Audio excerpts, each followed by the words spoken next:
उमेदवारांचा सुद्धा पराभव झालेला आहे दादा. बाळासाहेब थोरात अरे काल तर बाळासाहेब गाडीतनं फिरत होते, आमचे जयंतराव गाडी चालवायचे आणि त्यांना पंपिंग करायचं काम आमचे संजय राऊत साहेब करायचे. गाडी इतकी सुंदर चालवतो, सरकार किती सुंदर चालवतील. आता कधी सरकार चालवणार, काय करणार.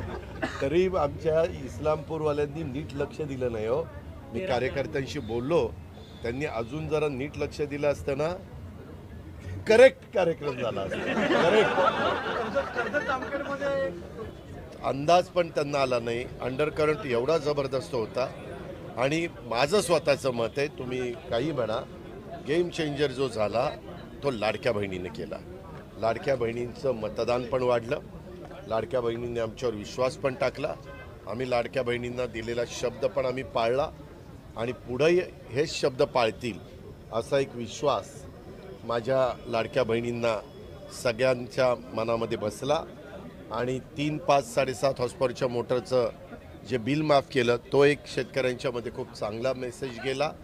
आणि युवा युवतींच्याबद्दल आम्ही स्टायपन देण्याचा निर्णय 6,000, 8,000 आणि 10,000 घेतला, तो एक चांगला निर्णय घेतला. आणि आम्ही सतत मी सांगत होतो की अभी हमने 1500 का काम शुरू किया है. पहले 1500 का तो हमें ठीक ठाक तरह से करने दो, फिर बाद में हमें रिसोर्सेज बढ़ाना पड़ेगा, बाकी इंतज़ाम करना पड़ेगा. तो आहिस्ता आहिस्ता हम करेंगे एक एक एक एक एक एक. अरे कसं होईल, 29 जागा कोणाच्या आल्यात का विरोधकांच्या, ते बघू ना. हाऊसचं काम इथं चालतं, हाऊसचं काम हाऊसमध्ये. काँग्रेसला सतत हिणवलं जात होतं. काय एक जागा आली लोकसभेला, एक जागा. आम्ही आमच्या मनाला सांगायचो, माझ्या आमदारांना सांगायचो, बाबा 5 वर्षापूर्वी काँग्रेसची पण एक जागा आली, आज सगळ्यात जास्त जागा काँग्रेसच्या लोकसभेत आल्या. चालतं असं.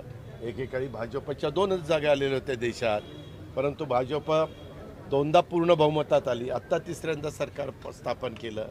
असं चालतं. खचून जायचं नसतं, आपण जाऊ, आपण हिमतीनं लोकांच्या समोर जाऊ, लोकांचा विश्वास संपादन करू. लोक निश्चितपणे आपल्याला कौल देतील.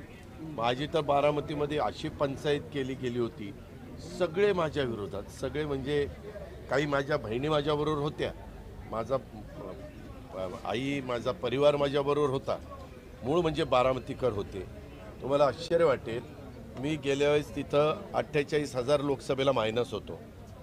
मायनस असताना मी ते मायनस भरून काढून माझ्या बारामतीच्या मतदारांच्यामुळं, कार्यकर्त्यांच्यामुळं, सहकाऱ्यांच्यामुळं सगळ्यांनी आपण उमेदवार समजून झोकून दिलं. 1,16,000 मी लीडवर आहे. म्हणजे 48,000 भरून काढून 1,16,000 कुठं माझं लीड गेलं. म्हणजे मला तर पुन्हा त्या बारामतीकरांना सॅल्यूटच ठोकायचं आहे.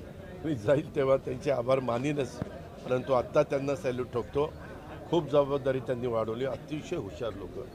कुठं कसं मतदान करायचं, काय करायचं, भावनिक मुद्दा घेतला नाही, काय नाही. मी कामाचा माणूस होतो, विकास मी त्या ठिकाणी केलेला होता आणि त्या विकासाला त्यांनी मत दिलं. राज्यामध्ये देखील आम्ही महायुतीच्या सरकारमध्ये काम करताना विकास हाच मुद्दा मांडून लोकांच्या समोर गेलो. काही बाबतीमध्ये एक वेगळा प्रचार करायचा, हम एक है तो सेफ है. मी लोकांना म्हणायचो, हम एक है म्हणजे इथं असणारे सगळे आपण एक आहोत तर आपण सेफ आहोत. ह्याच्यात काही चुकीचं होतं.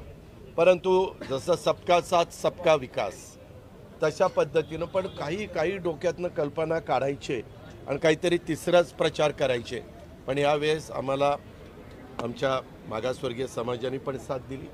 केंद्र सरकार ज्या विचाराचं आहे त्याच विचाराचं राज्यात सरकार आलं तर आपल्याला प्रचंड निधी आणता येईल, मोठे मोठे प्रकल्प आपल्याला मार्गी लावता येतील आणि राज्याचा सर्वांगीण विकास करता येईल. आणि ते लोकांनी ॲक्सेप्ट केलं आणि प्रचंड अशा प्रकारचं बहुमत.